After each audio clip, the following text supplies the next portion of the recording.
আপনি কি জানেন আমাদের পায়ের নিচের মাটি ধীরে ধীরে ফাঁপা হয়ে যাচ্ছে? আমরা প্রতিদিন যে পানি পান করছি, মাটির সেই গভীর স্তরের পানি এমন দ্রুত গতিতে শেষ হয়ে যাচ্ছে যে আগামী ২০ বছরে অনেক জনপদ মরুভূমি হয়ে যেতে পারে। কেন এই পানির স্তর নিচে নেমে যাচ্ছে, আর কেনই বা এটি আমাদের জন্য মহাবিপদ?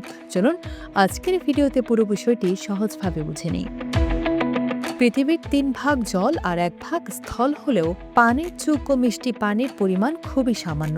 এই মিষ্টি পানির এক বিশাল অংশ জমা থাকে মাটির গভীর স্তরে। কিন্তু দুর্ভাগ্যজনক হলেও সত্য যে গত কয়েক দশকে ভূগর্ভস্থ পানির স্তর আশঙ্কাজনকভাবে নিচে নেমে গেছে। ঢাকা থেকে দিল্লি কিংবা ক্যালিফোর্নিয়া থেকে বেইজিং, বিশ্বের বড় বড় শহরগুলো এখন চরম পানি সংকটের মুখে। আমরা কি কখনো ভেবে দেখেছি এই অদৃশ্য সম্পদটি কেন নিঃশেষ হয়ে যাচ্ছে?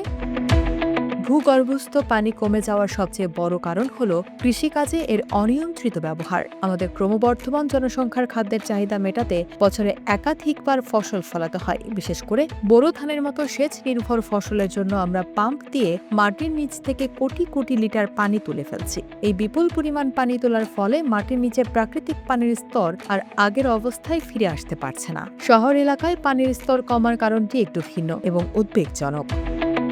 প্রাকৃতিকভাবে বৃষ্টির পানি মাটির গভীরে গিয়ে রিচার্জ হওয়ার কথা, কিন্তু আমরা শহরগুলোকে পিচ ঢালা রাস্তা আর কংক্রিটের বিল্ডিং দিয়ে ঢেকে দিয়েছি। ফলে বৃষ্টির পানি মাটিতে শোষিত হওয়ার কোনো পথ পায় না।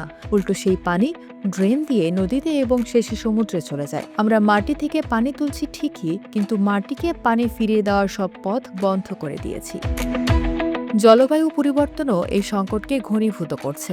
এখন আর আগের মতো সময় মতো বৃষ্টি হয় না। দীর্ঘ খরা অথবা অসময়ে অতিবৃষ্টির কারণে প্রকৃতি তার ভারসাম্য হারাচ্ছে।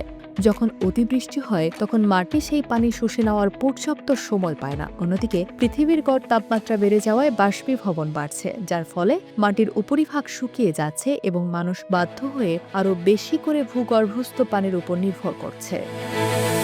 পানির স্তর নিচে নেমে গেলে শুধু যে পানির অভাব হবে তা নয়, এর ফলাফল আরও ভয়াবহ। উপকূলীয় অঞ্চলে মাটির নিচের মিষ্টি পানি শেষ হয়ে গেলে সেখানে সমুদ্রের লোনা পানি ঢুকে পড়ছে, যা চাষাবাদ ও পানের অযোগ্য। এছাড়া ভূগর্ভস্থ পানির শূন্যতা মাটির গঠনকে দুর্বল করে দেয়, যার ফলে ভূমিধসের ঝুঁকি বেড়ে যায় এবং দীর্ঘমেয়াদে মরুকরণ প্রক্রিয়া ত্বরান্বিত হয়। এই ভয়াবহ পরিস্থিতি থেকে বাঁচতে হলে আমাদের এখনই সচেতন হতে হবে। বৃষ্টির পানি সংরক্ষণের ব্যবস্থা করতে হবে এবং জলাশয় ভরাট বন্ধ করতে হবে। কৃষিকাজে এমন প্রযুক্তি ব্যবহার করতে হবে যাতে পানির অপচয় কম হয়। মনে রাখবেন, পানি ছাড়া জীবনের অস্তিত্ব অসম্ভব।